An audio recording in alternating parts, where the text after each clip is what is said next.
주님께서 가르쳐 주신 기도를 함께 드리시겠습니다. 하늘에 계신 우리 아버지여, 이름이 거룩히 여김을 받으시오며 나라가 임하시오며 뜻이 하늘에서 이루어진 것 같이 땅에서도 이루어지이다. 오늘 우리에게 일용할 양식을 주시옵고 우리가 우리에게 죄진 자를 사하여 준 것 같이 우리 죄를 사하여 주시옵고 우리를 시험에 들게 하지 마시옵고 다만 악에서 구하시옵소서. 나라와 권세와 영광이 아버지께 영원히 있사옵나이다. 아멘. 거룩하신 하나님, 이 시간도 우리를 주의 전으로 모으시고 기도할 수 있도록, 찬송할 수 있도록, 주의 말씀을 들을 수 있도록 인도하시는 것을 감사합니다. 우리의 안고 성과 나가고 들어감이 주의 손에 달려 있음을 고백합니다. 주여, 우리의 말하는 것과 생각하는 것과 보는 것과 드는 것, 우리의 무의식까지 주님 친히 주장하여 주시옵소서. 우리의 연약함을 주님 앞에 아뢰옵니다. 주여, 우리의 심지를 견고하게 하사 평강의 평강으로 인도하시고 하나님의 사랑하는 자들에게 허락하시는 단잠을 허락하여 주시옵소서. 연약한 육체가 강건하여지게 하옵소서. 영혼이 잘됨을 삶에서 누릴 수 있도록 인도하여 주시옵소서. 우리로 더욱 예수 그리스도를 닮아가게 하시고 그리스도 예수 안에서 주시는 평강의 평강을 누릴 수 있게 하옵소서. 오랜 기도, 간절한 기도 위에 주의 손을 더하여 주시옵소서. 주의 이름이 존귀하게 하시고 주의 이름이 영광을 받게 하시며 주의 나라가 우리를 통하여 확장되어지게 하옵소서. 우리 북수원교회에 속하 있는 살아난 성도들의 가정과 일터와 사업장 위에, 특별히 자녀 손들 위에 주의 은혜 위에 은혜를 더하여 주시옵소서. 이 시간도 주의 말씀 듣기를 원합니다. 우리의 마음속 깊은 곳에 하나님의 영이 친히 말씀하여 주시옵소서. 예수 그리스도의 이름으로 간절히 기도드리옵나이다. 아멘. 찬송가 492장 잠시 세상에 내가 살면서. 찬송가 492장입니다.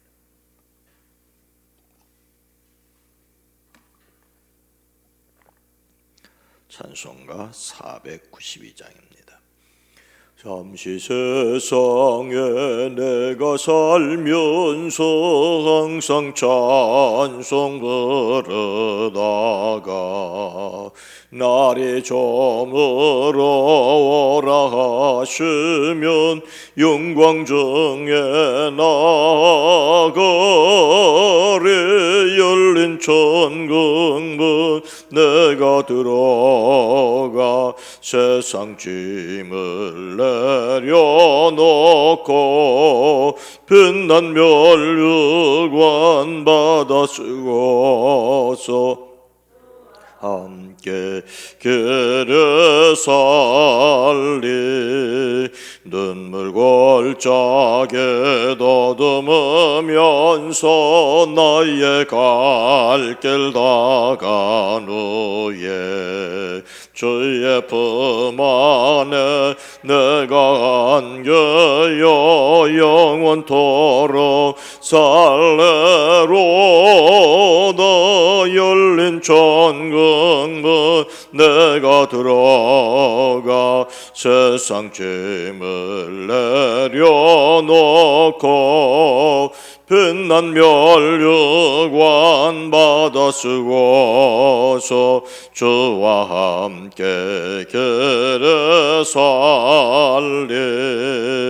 나의 가는 길 멀고 험하며 산은 높고 고른 깊어 고난 나의 멈출 것 없어도 복된 날에 밝아오리.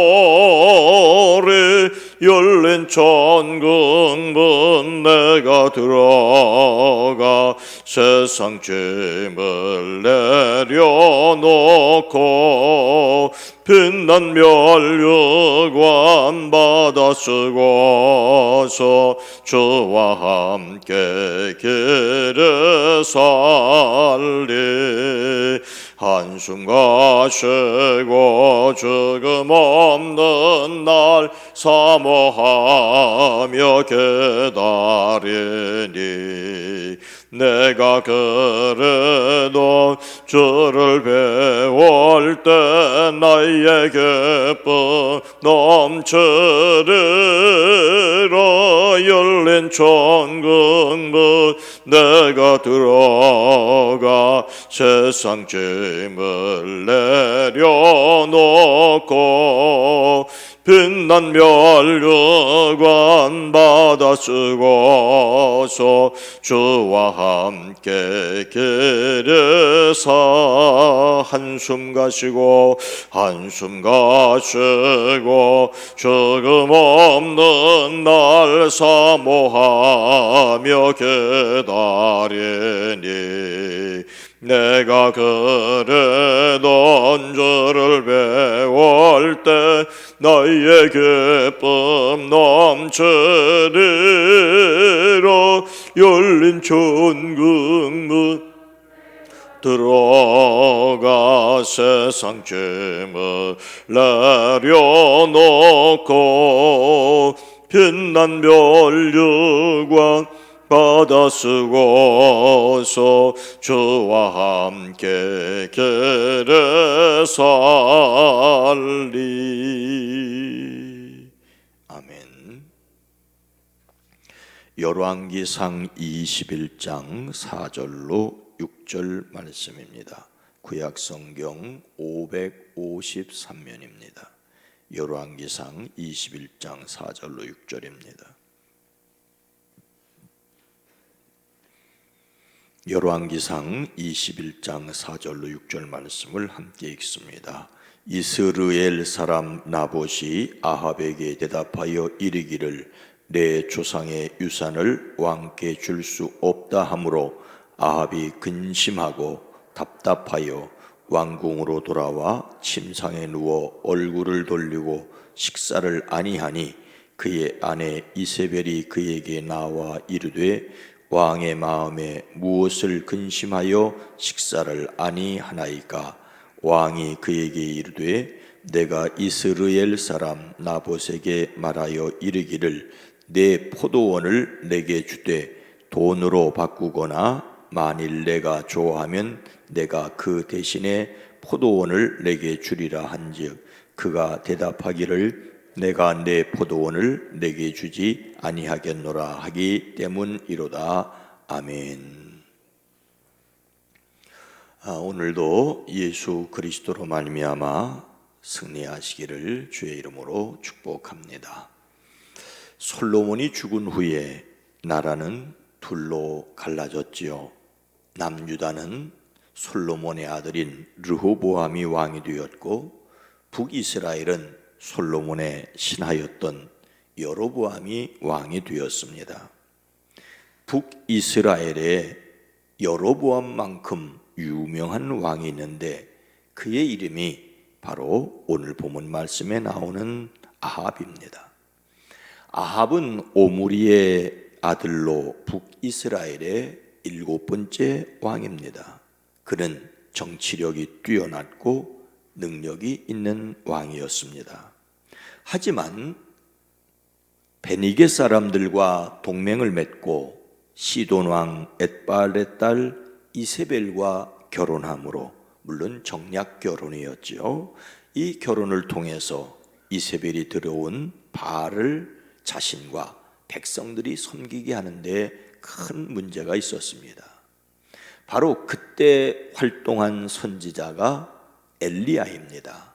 갈멜산 제단 위에 불이 내린 그 유명한 이야기는 여호와 하나님을 섬기는 엘리야 선지자와 바알 우상 숭배자들의 대결이었습니다. 여로보암은 금송아지를 만들어 놓고 그것이 그들을 애굽에서 인도해 낸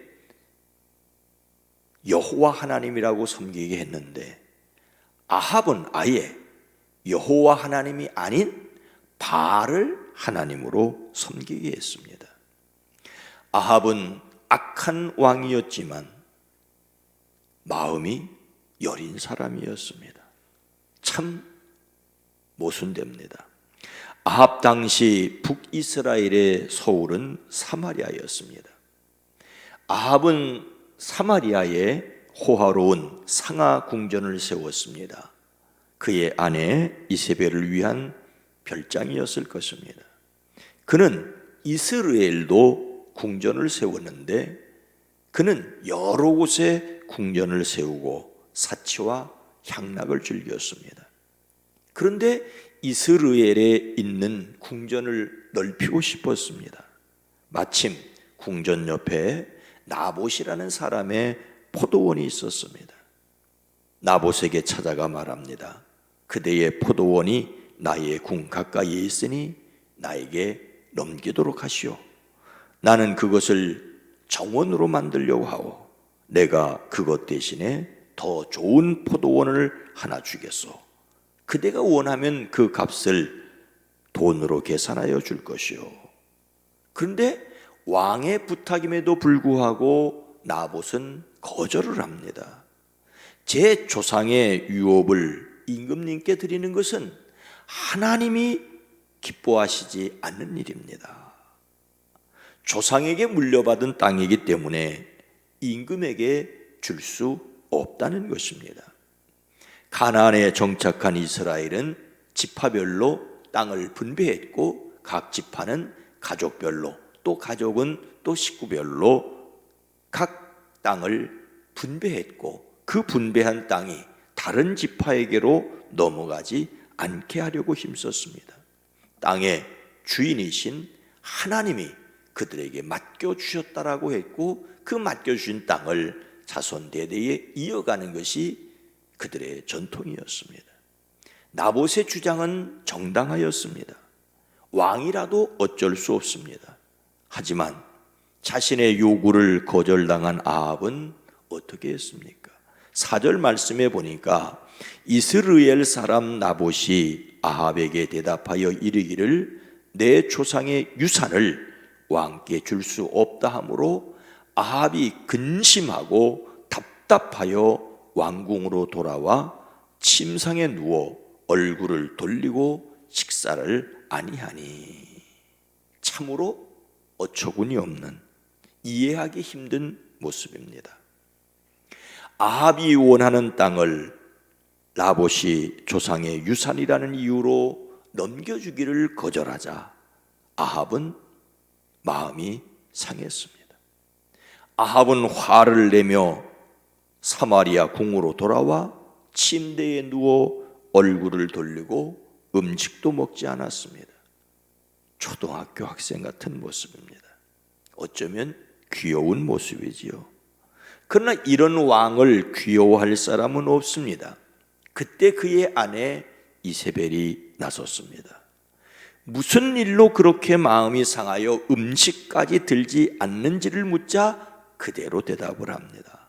내가 이스라엘 사람 나봇에게 그의 포도원을 내게 넘겨주면 그 값을 돈으로 계산해 주든지 그가 원하는 대신 다른 포도원을 주든지 하겠다고 했는데 그가 자기의 포도원을 내게 줄 수 없다고 하였소. 그 때문이요. 아합은 마치 초등학생이 학교에서 있었던 일을 엄마에게 고자질하는 것처럼 합니다. 요즘 초등학생들은 이렇게 고자질을 안 한다고 합니다. 아합은 아내에게 응석을 부리듯이 이야기합니다. 이후의 일이 어떻게 되었는지를 먼저 살펴보겠습니다. 엣바알의 딸로, 즉 바알의 제사장으로서 제사장인 아버지의 딸로서 아합의 아내가 된 이세벨이 이렇게 말합니다. 당신은 현재 이스라엘을 다스리는 임금이 아닙니까? 일어나셔서 음식을 드시고 마음을 좋게 가지십시오. 내가 이스라엘 사람 나봇의 포도원을 임금님의 것으로 만들어 드리겠습니다. 그런 다음에 이세벨은 아합의 이름으로 편지를 써서 옥새로 봉인을 하고 그 편지를 나봇이 사는 성읍의 장로들과 귀족들에게 보냈습니다. 그 편지에는 이렇게 쓰여 있습니다. 금식을 선포하고 나봇을 백성 가운데 높이 앉게 하시오. 그리고 불량자 건달 2사람을 그와 마주 앉게 하고 나봇이 하나님과 임금을 저주하였다고 증언하게 하고 그를 끌고 나가 돌로 쳐서 죽이시오. 이스라엘의 장로들과 귀족들은 이세벨이 편지를 쓴 그대로 하였습니다.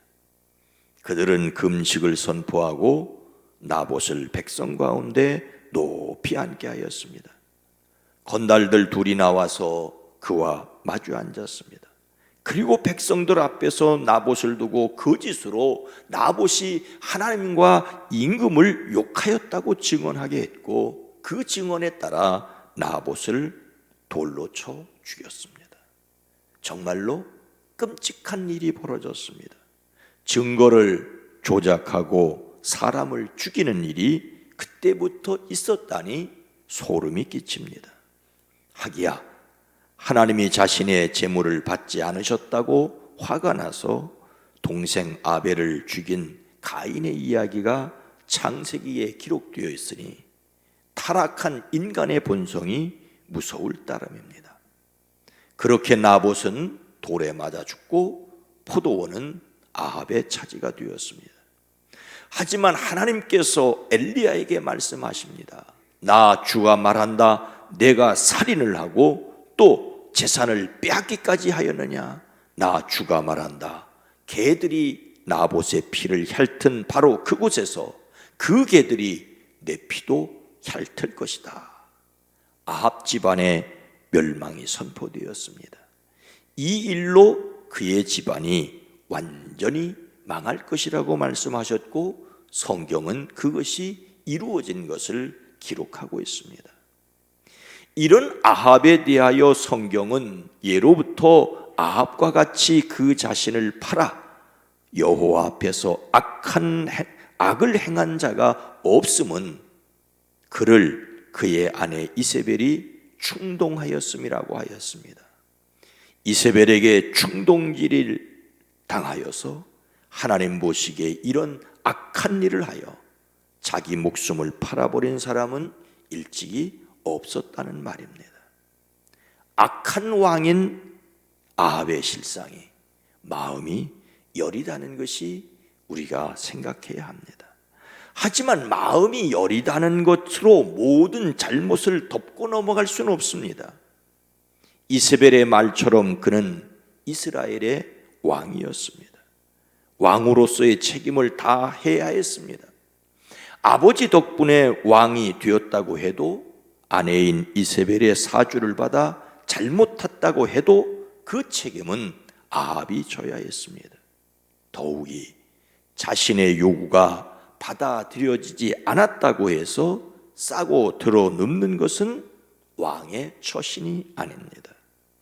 아합은 포도원을 취하려는 욕심이 이루어지지 않자 마음이 상하고 토라졌습니다.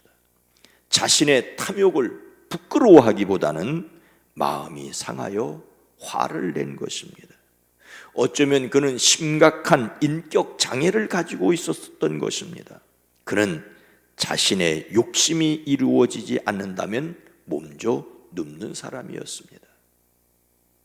한 나라의 왕이 자기 욕심을 채우지 못하였다고 때를 쓰는 철부지 같은 모습이 아니고 무엇입니까? 이런 사람을 심리학에서 성인 아이라고 말합니다. 성인 아이. 몸은 어른인데 마음 씀씀이는 어린 아이와 같다는 말입니다. 어린 아이가 욕구가 좌절되었을 때 때를 쓰는 것은 당연하지만 어른이 되어서도 마음대로 되지 않는다고 성질을 부리면 문제입니다. 심리학의 용어에 욕구좌절 인내성이라는 말이 있습니다. 욕구좌절 인내성. 자신의 욕구가 좌절되었을 때 얼마나 참고 견딜 수 있느냐라고 하는 것입니다. 충동적이고 감정을 통제하지 못하고 울거나 짜증을 부리는 것이 심한 아이가 자라서 어른이 되어 힘이 생기면 그 힘을 휘둘러 다른 사람을 억누르고 뽐내며 자랑하고 마음대로 안 되면 폭발합니다. 우리는 살아가면서 우리 자신이 실수할 수 있다는 것을 인정해야 하지요. 감정이 상하고 좌절할 수 있다는 것도 인정해야 합니다. 하지만 우리는 우리의 마음대로 되지 않는 일이 많다는 것을 알고 있지 않습니까? 어찌 세상 만사가 자기 뜻대로만 되겠습니까? 그런데 내가 왕이니까, 내가 누구니까 나는 그래도 된다고 생각하는 것은 아합과 같이 실수하는 것입니다. 우리는 예수 그리스도의 사람으로 먼저 그의 나라와 그의 의를 구하라는 말씀을 기억해야 합니다. 그리고 하나님을 사랑하는 자, 곧 그의 뜻대로 부르심을 입은 자에게는 모든 것이 합력하여 선을 이룬다는 것을 믿어야 합니다. 무엇보다도 우리는 자신의 욕망을 나는 그래도 된다고 권리로 여기지 말아야 합니다. 세상에 그래도 좋은 것은 없습니다. 성숙한 사람이 되는 성령의 사람들이 되어가는, 그래서 성령으로 살아내는 저와 여러분 모두가 되기를 주님의 이름으로 축원합니다. 거룩하신 하나님, 자비로우신 주님, 그 자리에 이르기 전에는 겸손했던 사람이 자리를 차지하고서는 교만하고 다른 사람들을 무시하는 것을 보게 됩니다. 예수님의 제자들조차 그 자리에 올라가 세상 사람들처럼 떵떵거리고 유세를 떨기를 원하였는데 우리처럼 연약한 사람일까마는 주여 성령이 우리 속에 계심에 성령의 인도하심에 순종할 수 있게 하옵소서. 힘이 있다고 권세가 있다고 그래도 좋을 사람은 아무도 없으니 많이 받은 자에게는 많은 것을 요구하신다는 주님의 말씀을 듣고 겸손히 살아낼 수 있는 지혜와 용기가 있어지게 하옵소서. 내 마음대로 하고 싶다고 그 일을 하고 할 수 있는 힘이 있다고 권리로 여기지 않고 내게 많은 힘이 있기에 그것으로 더 많은 사람들을 도울 수 있고 베풀 수 있고 하나님의 영광을 드러내는 우리가 되어지게 하옵소서. 날씨가 쌀쌀합니다. 오고 가는 발걸음을 건강하게 지켜주시옵소서. 며칠 남은 아버지 하나님, 이제 수능과 수시를 치르고 있는 우리의 사랑하는 자녀 손들을 위해 지혜도 주시옵소서. 담대하게 하옵소서. 마음 상하고 속상하는 일이 있어도 그래도 하나님의 사랑을 믿고 저들을 위해 기도하는 부모님이 계심을 믿고 담대하게 오라가시옵소서. 우리의 가정사 위에 주의 손을 더하여 주시옵소서. 주여, 주의 인도하심만이 우리의 용기입니다. 주님의 역사하심만이 우리의 힘입니다. 주여, 우리를 긍휼히 여기시고 긍휼히 여기시고 긍휼히 여겨 주시옵소서.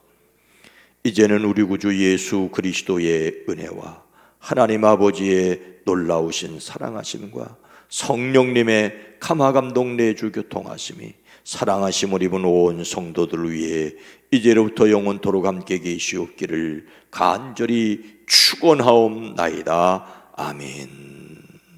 주여, 몸이 자라는 것처럼 마음도 자라고 성령이 내 영에 계신 것처럼 성령이 내 마음과 육체와 가정을 다스려 주시옵소서. 하늘에서 이루어진 것을 믿사오니 땅에서도 우리 교회 안에 우리의 가정 안에 하나님 나라가 이루어지게 하옵소서. 우리 함께 기도합니다. 주여!